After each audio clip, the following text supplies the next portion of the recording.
Thank you, Mr. Chair. And I want to echo other comments today about the august group we have here. I hope that I've learned so much just sitting here the last hour or so from you gentlemen. After spending a couple years on foreign relations, I hope you take this show on the road over there as often as you get asked.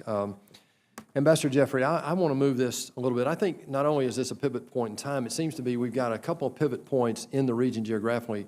The GCC is having a crisis right now, and Qatar is right in the middle of that. And two of our allies really are creating a destabilizing influence, I think, right now when we need to be showing force against the Iran-Russia influence over there. You know, we've got about 10,000 troops, including Central Command and our air assets, plus a forward deployment of a full brigade's worth of armor sitting there. So it's a pivot point for Afghanistan and other points in the region. Can you speak to us just briefly about your perception of what's this really about between Saudi Arabia and Qatar? And what should we be doing to influence two allies to cut it out? And let's see if there's alignment that we can find here.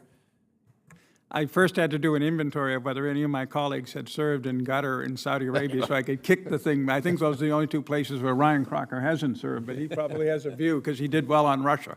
But anyway, it gets back to what all of us, but I think most eloquently Ambassador Edelman has said. Our allies left alone to deal with the Iranian threat and secondarily the threat of Islamic extremism, because there's a Muslim brother element between Qatar and Saudi Arabia and the Emirates as well, flail around and do things that are uncoordinated. They don't check with us enough in advance, and we wind up with a mess. I think this administration, despite a couple of initial comments by President Trump, has taken a good position. I saw this at the Manama Security Conference this last weekend out in the Gulf. They basically are, all in all, supporting Qatar. I would say it's 55-45 because we have great interests with the Saudis and the Emiratis, but they clearly made a mistake. Qatar is objectionable in many ways, just like, as I said, and as we discussed at length, Turkey and Saudi Arabia and other places, but we can't be going at each, scratching each other because of these secondary sins, when the real sinning in the region is done by Islamic terrorists in Iran. And so we have to get a better hold of our allies. And what should we be doing with Qatar specifically in Saudi Arabia to keep Qatar from leaning back toward Iran, which it certainly looks like they are in a position to do? They will to some degree because it starts with the Pars gas field. I mean, they're going to have a strong relationship with Iran because they share that critical gas field.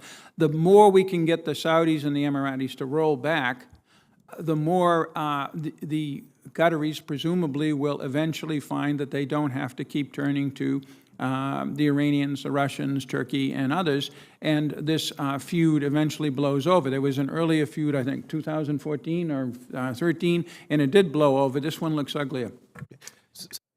Ambassador? Might I just add something to my colleagues' comments? This is more in the nature of a problem in search of a solution and a solution. But one of the problems I think we have with both Turkey and with Qatar is that they house very important U.S. military facilities.